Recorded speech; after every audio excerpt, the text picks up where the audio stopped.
নমস্কার, উইকলি আপডেটে সকলকে আরো একবার অনেক অনেক স্বাগত জানাচ্ছি।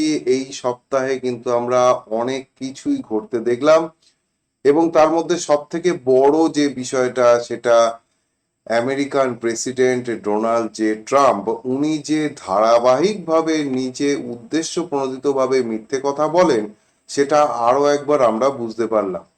উনি ইটালির প্রধানমন্ত্রী সম্বন্ধে যে মন্তব্য করেছেন, ইটালির প্রধানমন্ত্রী তিনি ভিডিও প্রকাশ করে সঙ্গে সঙ্গে তার বিরোধিতা করেছেন এবং করার পরে উনি আবারও একই কথা বলেছেন। বিষয়টা কি ছিল না, ইটালির প্রধানমন্ত্রী তিনি আমেরিকার রাষ্ট্রপতির কাছে হাত পা জোর করে ধরাধরি করেছিলেন যে আমার বাজার নেমে যাচ্ছে, আমার বাজার তোলার জন্য আপনার সঙ্গে আমার একটা ফটো তুলতে দিতে হবে। এই আবদারটা করেছিলেন ইটালীয় প্রধানমন্ত্রী, এমনটাই কথা ছিল আমেরিকার প্রেসিডেন্টের। কিন্তু ইটালির প্রধানমন্ত্রী এই খবর আসা মাত্রই তার বিরোধিতা করেন এবং আবারও একইভাবে আমেরিকার প্রেসিডেন্ট একই খবর পেশ করেন, যেমনটা আমরা ঘটতে দেখেছিলাম আমাদের দেশে ওই পাকিস্তানের সঙ্গে যখন যুদ্ধ যুদ্ধ মতো একটু হয়েছিল। যুদ্ধ ঠিক না, অ্যাকচুয়ালি আমরা ভারতীয় সেনারা যখন পাকিস্তানকে কয়েক মাস আগে খুব জোর কদমে ধুয়ে দিয়েছিলাম, সেই সময় বারবার আমেরিকার তরফ থেকে একটাই কথা বলা হয়েছিল যে ভারত আর পাকিস্তানের যুদ্ধ আমি থামিয়েছি, এই করেছি ওই করেছি। ভারতের তরফ থেকে তার বিরোধিতা করা হয়েছিল, যদিও ভারতের কিছু জনসংখ্যার মানুষ যারা ভারতীয় বা খবরের চাইতে বিদেশি বা পশ্চিমী খবরকে বেশি প্রাধান্য দেন, তারা সেই কথাটা মানেননি। দেখুন, বিরোধিতা করা এক জিনিস, আর আমি বিরোধিতা করব বলে বিরোধিতা করব এটা এক জিনিস। যে বিষয়গুলো বিরোধিতা করার অবিলম্বে সেই বিষয়গুলোর বিরোধিতা করা উচিত, আর যেগুলো বিরোধিতা করার নয় সেগুলো করে সময় নষ্ট করে লাভ নেই। তো আমাদের মূল বিষয় যেটা দেখতে হবে যে আমেরিকার রাষ্ট্রপতি তিনি কিন্তু মার্কেটকে ম্যানিপুলেট করার জন্য বিভিন্ন সময় বিভিন্ন ধরনের বাণী দিয়ে যান এবং এই বাণী দিয়ে যখন লোকের নজর ওই বাণীর দিকে থাকবে সেই সময় তিনি তার মতো করে ট্রেড করবেন। নির্দিষ্ট আহ, খবর পাওয়া গিয়েছে যে তিনি এই রকম ভাবে খবর দিয়ে দিয়ে বিপুল পরিমাণে ট্রেড করেছেন, যা সাধারণভাবে কোনো ট্রেডারও করতে পারেন না। এরকম ধরনের ট্রেড তিনি করেছেন এবং এই ট্রেড নিয়ে তিনি প্রচুর প্রচুর প্রচুর টাকা কামিয়ে নিয়েছেন ইরানের সঙ্গে যুদ্ধ করার মধ্যে। তো এটা ওনার একটা ব্যক্তিগত ধরন কাজ করার। আমরা ওনার আগের টার্মে দেখেছিলাম, তখন উনি এরকম বিশ্বের পিছনে একসঙ্গে উঠে পড়ে লাগেননি। উনি সেই সময় শুধুমাত্র চায়নার সাথে ট্রেড ডিল হবে কি হবে না এই খবরটা নিয়েই টালিয়ে টালিয়ে প্রচুর টাকা কামিয়েছিলেন। তো আমাদের এখন দেখতে হবে বাজার কি বলতে চাইছে। উনি যদি এবার এখান থেকে শিফট করে ইটালির ওপরে চলে যান এবং সঙ্গে অন্য কোনো দেশকে আবার সঙ্গে নিয়ে নেন, তাহলে বুঝতে হবে যে ভারতের ডিল হয়ে যাবে এবং ইরানের সঙ্গে ওখানে একটা বিশেষ চুক্তি হবে। তার কারণ আমেরিকা কিন্তু ওখান থেকে পালাতে পারলে বাঁচে। অলরেডি অনেক ক্ষতি আমেরিকার হয়েছে ইরানের জন্য, ভারতেরও হচ্ছে। আম, আমেরিকা যেহেতু তার বিপুল পরিমাণ ক্ষতি হচ্ছে, তাহলে আমেরিকাকে ওখান থেকে পালাতে হবে। সে পালানোর পরিকল্পনা করছে, তার জন্য নজর ঘোরানোর জন্য আরো অন্যান্য দেশের সাথে সমস্যা তৈরি করে তিনি নজর ঘুরিয়ে এখান থেকে পালাতে পারেন, এর একটা সম্ভাবনা দেখা যাচ্ছে। যদিও কিছুক্ষণ আগে পর্যন্ত খবর এমনও আসছে যে স্ট্রেট অফ হরমুজ এখনো পর্যন্ত ওপেন হয়নি সেইভাবে, আবার কেউ কেউ বলছে ওপেন হয়ে গিয়েছে। একটা কিম্ভূত কিমাকার খবরের মধ্যে চলছে। এর স্পষ্টীকরণ কালকে সকালে বাজারে কিছুটা পাওয়া যাবে। তো আমাদের কি করতে হবে, যেহেতু আমরা জানি যে বাজার সর্বোপরি এবং বাজারকে বোঝার জন্য চার্টের থেকে বড় কোনো উপকরণ নেই। কারণ চার্ট আগে থাকতে তৈরি হয়ে যাবে। এই যে ডোনাল্ড জে ট্রাম্প বাবু, তিনি যখন কোনো একটা ট্রেড নিচ্ছেন, তিনি যখন বাজারকে ম্যানিপুলেট করার চেষ্টা করছেন, তো তার আগে তিনি খবরটা বলার আগে তিনি তার পজিশন বানাবেন। যখন তিনি তার পজিশন বানাবেন, তার পজিশন যেহেতু তিনি বড় টাকার দোকান নিয়ে বসে রয়েছেন, তাই তার পজিশন বানানোর উপর নির্ভর করে চার্টের ক্যান্ডেল স্টিক তৈরি হবে। তো আমরা যদি ক্যান্ডেল স্টিকটাকে ঠিক করে পড়ে নিতে পারি, তাহলে আমরা দেখতে পাবো যে ওভারঅল বাজারে কি হতে চলেছে। তো আমাদের আজকেও কি করতে হবে, ক্যান্ডেল স্টিকটাকে ভালো করে পড়তে হবে এবং দেখতে হবে যে আগামী দিনে বাজার কোন দিকে পারফর্ম করতে পারে। আগামী দিনে বলতে আগামী সপ্তাহ, তার উপরে অনেক কিছু নির্ভর করবে। তো যাই হোক, আজকের ভিডিও শুরু করছি চার্ট দেখে দেখে, কিন্তু তার আগে একবার সবাইকে বলে রাখি, নিজের অর্থনৈতিক উপদেষ্টার সঙ্গে কথা বলে তবেই শেয়ার বাজারে বিনিয়োগ করবেন, কারণ শেয়ার বাজারে বিনিয়োগ সম্পূর্ণ বাজারগত ঝুঁকি সাপেক্ষ।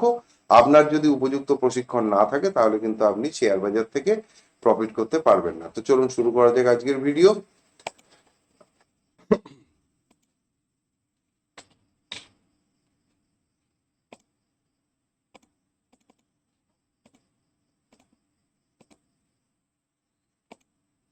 হুম, সর্বাগ্রে খোলা রয়েছে দেখছি সেলের চার্ট। যখন খোলাই রয়েছে এটা একবার দেখে নিই, দেখতে বেশ ভালোই লাগছে। কিন্তু সেলের চার্টের মান্থলি ক্যান্ডেলের এই যে ক্যান্ডেলটা ইতিমধ্যে তৈরি হয়েছে, এই ক্যান্ডেলটাকে খুব একটা ভালো ক্যান্ডেল বলে না। এটা একটু অসভ্যতা করতেই পারে, এবং এই ধরনের ক্যান্ডেল তৈরি হলে সে চার্টকে বেশ খানিকটা নামিয়ে রাখার ক্ষমতা রাখে। 200 পার করার পরে আবার 180-তে নেমে এসেছে। এটা মান্থলি চার্টে ক্যান্ডেলটা খারাপ হয়েছে, যথেষ্টই খারাপ হয়েছে। একবার ডেইলি চার্টটা দেখার দরকার আছে। আচ্ছা, ডেইলি চার্টে নিচে নামার পরে এক জায়গায় কনসলিডেট করছে, আরএসআই 50-এর নিচে দাঁড়িয়ে রয়েছে। যদিও হিস্ট্রিতে দেখুন এইভাবে কনসলিডেট করেছে, আরএসআই 50-এর নিচে দাঁড়িয়েছিল, কিন্তু তারপরে র্যালিটা এসেছে।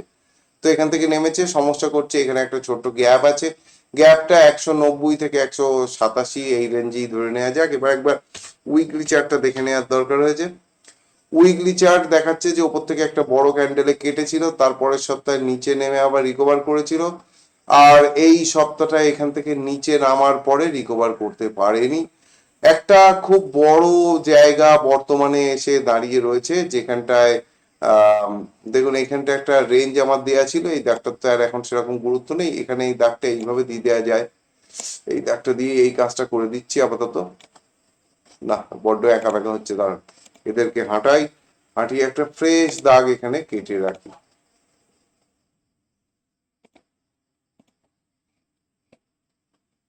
যদি এই 171, তো ধরুন 170 থেকে 75 এই রেঞ্জ, 170 থেকে 75-এর মধ্যে এই সপ্তাহেই সেল নেমে যদি রিভার্সাল নিয়ে নেয় তাহলে খুব ভালো, তাহলে আবার র্যালি কন্টিনিউ হবে।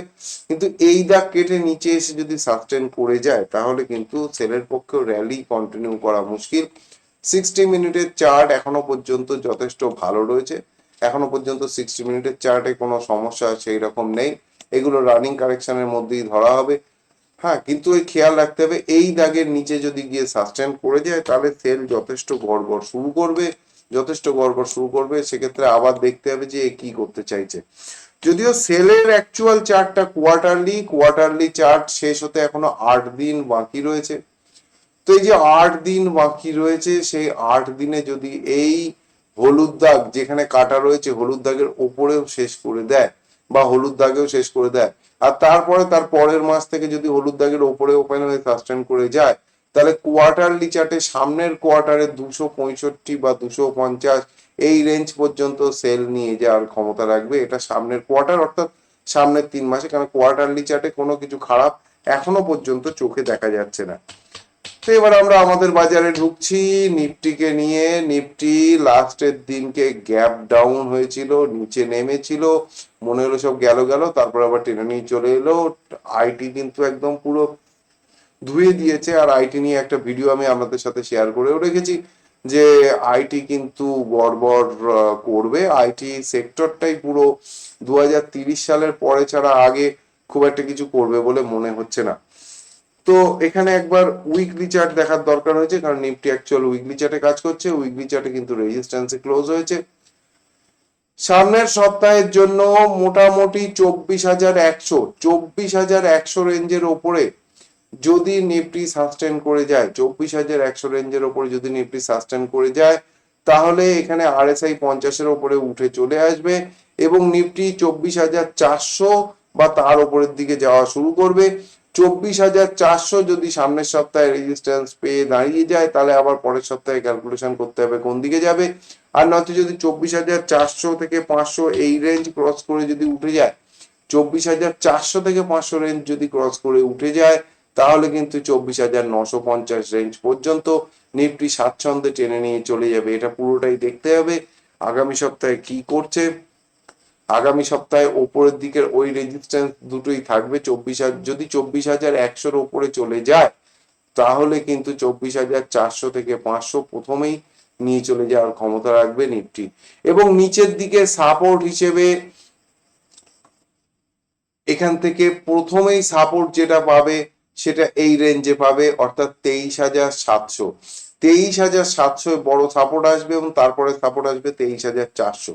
23,700 থেকে 23,400 এই দুটো রেঞ্জে বড় সাপোর্ট এই সপ্তাহের জন্য থাকতে চলেছে নিফটিতে, 23,700 থেকে 23,400। আর উপরের দিকে কিন্তু 24,100 পার করার পরে 24,400 থেকে 500 রেঞ্জ, এবং তারপরে সেটা পার করার পরে 24,950, 25,000 ওই রেঞ্জ। সেটা এখন চিন্তা করাই উচিত না, ওটা এখনো বহু দূরের ব্যাপার। নিফটি ব্যাংক দেখুন, নিফটিতে একটা দাগ দেওয়া রয়েছে, যে দাগের আশপাশে নিফটি গিয়ে পৌঁছতে পারেনি। নিফটি ব্যাংকেও ওই একই সময় একটা দাগ কেটে রাখা ছিল, যে দাগে কিন্তু গিয়ে নিফটি ব্যাংক পৌঁছিয়ে গিয়েছে। ঠিক আছে, দাগটা শো করছে না, এবার করেছে। তো এই দাগটা বহুদিন আগে থেকে কাটা ছিল, যে সময় নিফটিতে দাগটা কাটা ছিল সে একই সময় এই দাগটা নিফটি ব্যাংকেও কাটা ছিল। এই সপ্তাহ জুড়ে পুরোটাই ওই দাগেই রেজিস্ট্যান্স পেয়েছে। নিফটিও আশা করা যায় যখন ওপরের দিকে যাবে ওই দাগেই আবার একইভাবে রেজিস্ট্যান্স পাবে, যেমন ভাবে নিফটি ব্যাংক পেয়েছে। কিন্তু নিফটি ব্যাংক তুলনামূলক অনেক বেশি নিজেকে শক্তিশালী করে নিয়েছে। আরএসআই ইতিমধ্যে 50-এর ওপরে উঠে সাস্টেন করছে, যেটা কিন্তু নিফটিতে এখনো পর্যন্ত করেনি। নিফটির উইকলি চার্টে এখনো পর্যন্ত আরএসআই 50-এর ওপরে উঠে সাস্টেন করেনি, যেটা ব্যাংক নিফটিতে সবে শুরু করেছে। এবং এখানে এই যে উইকলি চার্টে একটা গ্যাপ তৈরি করে দাঁড়িয়েছে, উইকলি চার্টে যে গ্যাপটা তৈরি করে দাঁড়িয়েছে, আগামী সপ্তাহের শুরুটা যদি এখানে তো শেষ হয়েছে 57,685, যদি এই দাগের ওপরে গ্যাপ দিয়ে শুরু হয় তাহলে তো খুব ভালো, বা দাগেও যদি অর্থাৎ 57,900-র আশপাশেও যদি খোলে, বা যদি তার থেকে নিচেও খুলে 57,685-র ওপরে সাস্টেন করে যায়, তাহলে কিন্তু নিফটি ব্যাংকে একটা র্যালি আসবে এবং নিফটি ব্যাংক কিন্তু 59,000 পর্যন্ত টেনে নিয়ে যেতে পারে আগামী সপ্তাহে। আগামী সপ্তাহে নিফটি ব্যাংক 59,000 পর্যন্ত টেনে নিয়ে যেতে পারে, যদি এই যে দোজিটা তৈরি হয়েছে এর ওপরে যদি সাস্টেন করে যায়, তাহলে কিন্তু 59,000 পর্যন্ত নিফটি ব্যাংক টেনে নিয়ে চলে যাবে। এবং এখানেও একটা কথা বলে রাখি, এখানেও কিন্তু কারেকশন ডিউ রেখে নিফটি ব্যাংক নিয়ে চলে যাচ্ছে। ফ্রেশ র্যালি হবে না, ফ্রেশ র্যালি আসবে না, একটা মুভ হওয়ার পরে আবার কনসলিডেশন আসবে। ইউএসডি আইএনআর এই সপ্তাহে দুর্দান্ত ভাবে নিচে এসেছে এবং নিচে এমন জায়গায় এসে দাঁড়িয়েছে যেটা একটা বহু কাঙ্ক্ষিত লেভেল। এইটা এই দেখুন পুরো যেন এখান থেকে একটা দাগ কাটা রয়েছে, এইখানেই একটা বড় সাপোর্ট ছিল, সেই সাপোর্টেই এসে উইকলি চার্টের ক্লোজিং এসেছে। উইকলি চার্টের আরএসআই একটু ঢালার মতো হচ্ছে ঠিকই, কিন্তু এখনো পর্যন্ত এখান থেকে ব্রেকডাউন হতে গেলে 93.50-এর নিচে নামতে হবে, এখান থেকে 1 টাকার বেশি কারেকশন করতে হবে, তাহলে কিন্তু 1 টাকা মানে 1% না, ডলার এগেনস্টে টাকার দাম 1 টাকা বেড়ে যেতে হবে অন্তত, তাহলে গিয়ে বোঝা যাবে ব্রেকডাউন হচ্ছে। এবং সেটা যদি হয় তাহলে কিন্তু এখানে চলে আসবে 92-তে চলে আসবে। এইখানে আসাটা এটা একটা বড় সাপোর্টের ভূমিকা তখন নেবে। এই জায়গা 92.30, এই জায়গায় এখন রয়েছে 94.30, অর্থাৎ যদি নিচে আসা এখান থেকে শুরু হয় তাহলে কিন্তু ইউএসডি আইএনআর এখান থেকে সোজা এই দাগে চলে আসার সম্ভাবনা থাকবে এই সপ্তাহে। আর যদি এই জায়গাটাকে কেটে দেয়, দেখুন এইখানটাতেও মনে হচ্ছে একটা যেন অদৃশ্য রেখা রয়েছে, এই জায়গা 94.95, 94 টাকা 95 পয়সা, এইখানটা যদি কেটে ওপরের দিকে আবার উঠে যায় তাহলে কিন্তু আবার এই ওপরের দিকে র্যালি নেবে, ইউএসডি আইএনআর আবার ওপরের দিকে র্যালি নেবে। যদিও ডেইলি চার্টে আরএসআই যথেষ্ট দুর্বল হয়েছে ইউএসডি আইএনআর এ। ইন্ডিয়া ভিক্স সারা সপ্তাহ একই জায়গায় দাঁড়িয়ে রয়েছে, সরি লাস্টের দিনকে কভার করেছে, ওপর থেকে দুর্দান্ত পড়েছিল। দেখুন যেখানে শেষ হয়েছে 12.97, যদি এর নিচে খুলে সাস্টেন করে যায় 12.97, এর নিচে খুলে যদি সাস্টেন করে যায় তাহলে কিন্তু এখান থেকে সোজা নিচে নামবে এবং এই 10-এর আশপাশে আবারও চলে আসবে। আর যদি এখান থেকে ওপরের দিকে যাওয়ার চেষ্টা করে তাহলে 15.50 এই পর্যন্ত কিন্তু টেনে নিয়ে যেতে পারে। ডেইলি চার্টে ওপরে 15.50-এ বড়সড় রেজিস্ট্যান্স থাকবে, ডেইলি আরএসআই যা বলছে, ডেইলি আরএসআই যদি না 50-এর ওপরে যায়, যাওয়ার সম্ভাবনা এখন কম দেখছি। সাইডওয়েজ টু ডাউন ট্রেন্ড থাকবে, তার মানে বাজারে ভলাটিলিটি কমবে। আবারও একঘেয়েমি একটা বাজার আসতে চলেছে, যে দুলুনিটা বাজারে হচ্ছিল সেটা কিন্তু হবে না। একদিকে একটা মুভ হবে, ব্যাংক নিফটি মাথা তুলে দাঁড়িয়েছে, নিফটি অতটা যায়নি। ভিক্স যদি এইভাবে নিচে পড়ে থাকে তাহলে কিন্তু বাজারে একটা চোরা স্রোত থাকবে ওপরের দিকে। হ্যাঁ, বাজার কিন্তু আর নিচে নামবে না এই মুহূর্তে। গোল্ড একইভাবে নিচে এসেছে, আর একটু নিচে আসলে আবার কেনার দাম আসবে। আপাতত হলুদ দাগি রেজিস্ট্যান্স থাকবে, এবং সিলভারও একই জায়গায় এসে দাঁড়িয়েছে। দুটো চার্টেরই যদি আমরা উইকলি দেখি, উইকলি আরএসআই 50-তে এসে দাঁড়িয়েছে। এখান থেকে যদি 50 কেটে নিচে এসে সাস্টেন করে যায় তাহলে কিন্তু সিলভারেও কারেকশন বাড়বে এবং গোল্ডেও কারেকশন বাড়বে। এবং প্রাথমিকভাবে যে দুটো লেভেল আমরা দেখতে পাচ্ছি সেই দুটো লেভেল হচ্ছে গোল্ডের ক্ষেত্রে ওই 1,35,000 থেকে 38 এই রেঞ্জ, এবং সিলভারের ক্ষেত্রে কিন্তু ওই মোটামুটি 2,10,000 থেকে 2,05,000 এই রেঞ্জের মধ্যে কারেকশন প্রাইমারি ভাবে শেষ হবে। তারপরে এটা এক্সটেন্ড হয় কিনা তারপরে সেটাকে দেখতে হবে। ক্রুড অয়েল দুর্দান্ত ভাবে নিচে নেমে ডেলি 200 ইএমএ তে এসে দাঁড়িয়েছে, এবং এখানে একটা সুন্দর দাগ কাটা ছিল, বলা ছিল এই দাগ কেটে নিচে আসলে নিচে আসবে কোন দাগ পর্যন্ত, এই দাগ পর্যন্ত। যে দাগটা আমাদের পূর্বের একটা ব্রেকআউট ছিল, পা তুলে নামিয়ে আর কি দেখার চেষ্টা করেছে কতদূর নিচে রয়েছে। এবং এখানে আরএসআই যেভাবে রয়েছে, একটা জিনিস খুব সুস্পষ্ট ভাবে বলতে পারি, 7,100 যদি ব্রেক করে, 7,100 যদি ব্রেক করে তাহলে কিন্তু সোজা এটা এইখানে চলে আসবে 6,000-এ। 7,100 ব্রেক করলে কিন্তু 6,000-এ চলে আসবে। বর্তমানে 7,200 রয়েছে, এবং এখানে আমরা দেখেছি যে 11,000 পর্যন্ত দাম উঠেছিল, আমার এক্সপেকটেশন ছিল 12,000 পর্যন্ত যেতে পারে। প্যাটার্ন ফেল করে নিচে নেমেছে। আপাতত এই দাগকে নিচে নামিয়ে এখানে নিয়ে আসছি। 8,000-এ হিউজ রেজিস্ট্যান্স আছে। 8,000 কাটা এই মুহূর্তে ক্রুডের পক্ষে সম্ভব নয়। 8,000 কাটা এই মুহূর্তে ক্রুডের পক্ষে সম্ভব নয়, যদি না ট্রাম্পু কাকু বিশেষভাবে চেষ্টা করেন কিছু, নয়তো এই মুহূর্তে 8,000 কাটা সম্ভব নয়। সপ্তাহ, এক সপ্তাহ, 2 সপ্তাহ সাইডওয়েজ যেতে পারে, অথবা এই সপ্তাহে কেটে কিন্তু 6,300 থেকে 6,000-এ নেমে আসার ক্ষমতা রাখতে পারে। ক্রুডের চার্ট অন্তত সেটুকুনি বলছে। ক্রুডের চার্ট খুবই খারাপ অবস্থা হয়ে এসেছে। ন্যাচারাল গ্যাসে একটা স্পাইক আসলেও আসতে পারে। ন্যাচারাল গ্যাসে প্রাথমিকভাবে 285-র আশপাশে একটা সাপোর্ট আছে, এবং ওপরের দিকে যদি 320 কাটতে পারে তাহলে মোটামুটি 350-60 পর্যন্ত এই সপ্তাহে ন্যাচারাল গ্যাস নিয়ে চলে যাওয়ার ক্ষমতা রাখবে। ডাও জোন্স উইকলি চার্টে দুরন্ত পারফরমেন্স প্রথম দিকে দিয়ে শেষে গিয়েও ওপরে পলতে বানিয়ে শেষ করেছে, কিন্তু ক্যান্ডেলটার আকার ছোট, তার জন্য বিরাট কিছু কারেকশন হওয়ার সম্ভাবনা এক্ষুনি দেখা যাচ্ছে না। কিন্তু এর বড় টাইম ফ্রেমের চার্ট খুবই খারাপ। এর যখনই কারেকশন শুরু হবে সেটা মারাত্মক হবে, সেটা মারাত্মক হবে। তার কারণ হচ্ছে এর কিন্তু চার্ট না তো নাসডাক না তো ডাও, দুটো চার্টেরই, নাসডাকের অবশ্য উইকলি চার্টের আরএসআই তুলনামূলক বেটার লাগছে দেখতে। নাসডাকে একটা সামনের সপ্তাহে ভালো র্যালি হয়তো হলেও হতে পারে। ডাও জোন্স ওপরে খুলে, এর ওপরে খুলে সাস্টেন করে গেলে ডাও জোন্সের একটা বড় সড়ো যেখানে শেষ হয়েছে 51,564, এর ওপরে খুলে সাস্টেন করে গেলে এখানেও একটা বড় সড়ো র্যালি সামনের সপ্তাহে হবে। এই সময় তৈরি হচ্ছে এটার বড় বড় ক্যান্ডেল হওয়া। এখন এই ধরনের শেষ বাজারে বড় বড় ক্যান্ডেলই তৈরি হয়। যত তাড়াতাড়ি যত বড় বড় ক্যান্ডেল তৈরি হবে তত তাড়াতাড়ি এদের আর কি দিন শেষ হবে। তবে হ্যাঁ, এদের যখন দিন শেষ হবে তখন কিন্তু আমাদের ওপরেও একটা খাড়ার ঘা আসবে, ওইটাকে কিন্তু সহ্য করে নিতে হবে। কিন্তু তারপরে আমেরিকার বাজার আন্ডার পারফর্ম করবে, আমাদের বাজার কিন্তু আউট পারফর্ম করবে তুলনামূলকভাবে আমেরিকার চাইতে। ঠিক আছে, কিন্তু সেই পর্যন্ত থাকতে গেলে চারিদিকে নয়েজ ক্যান্সেলেশন কাজে লাগাতে হবে।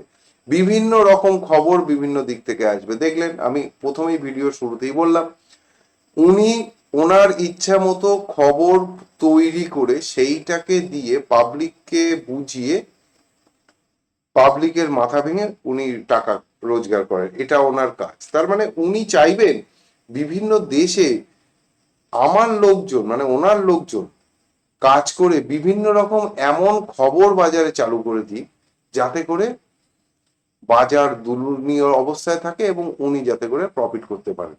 এটা ওনার প্রাইমারি কাজ। আমরা যদি এই জিনিসটুকু বুঝে নিই, তাহলে খবরটা দেখে বা ওনার কথা শুনে না নেচে আমরা আমাদের মতো যেটা করা উচিত সেই কাজটাকে যদি করি এবং চার্টের ওপর যদি ভরসা রেখে ট্রেড নিই, তাহলে আমরা খুব সহজেই যথেষ্ট ভালো প্রফিট করতে পারবো। কারণ বাজার এখন যতই খারাপ যাক না কেন, তারপরেও কিন্তু কিছু কিছু স্টক আছে যারা দুর্দান্ত দুর্দান্ত পারফর্ম করছে। আপনার ব্যাংকে 1 বছরে 6%ও ঠিকঠাক ভাবে রিটার্ন দেয় না, সেখানে যদি আপনি 1 বছর একটা ট্রেড নিয়ে 15%ও প্রফিট পান, সেটা আপনার জন্য যথেষ্ট। আর এখানে কয়েক মাসেই 20% করে বা তার বেশি করেও প্রফিট আমরা করতে পারছি। তাহলে বাজার যথেষ্ট ভালো রয়েছে। হ্যাঁ, শুধুমাত্র নয়েজটাকে ক্যান্সেল করে নিজের লক্ষ্য স্থির রেখে ইন্দ্রনাথের মতো হাল ধরে থাকুন, তাহলে এখান থেকে প্রচুর প্রফিট হবে। কিন্তু যদি প্যানিক করেন, তাহলে বাজার আপনার কাছ থেকে সমস্ত মাল কিন্তু নিয়ে নেবে। তো যাই হোক, আজকের ভিডিও অনেক কিছু বললাম। ভিডিওটা দরকার হলে কয়েকবার দেখুন, কারণ ট্রাম্প কাকুর মানসিকতা বোঝার জন্য ভিডিওটা কয়েকবার হয়তো দেখার দরকার হলেও হতে পারে। আর সবাই ভালো থাকুন, সুস্থ থাকুন, শেয়ার বাজার থেকে প্রচুর প্রফিট করুন, এই শুভকামনা জানিয়ে আজকের ভিডিও এখানেই শেষ করছি। জয় ভোলেনাথ।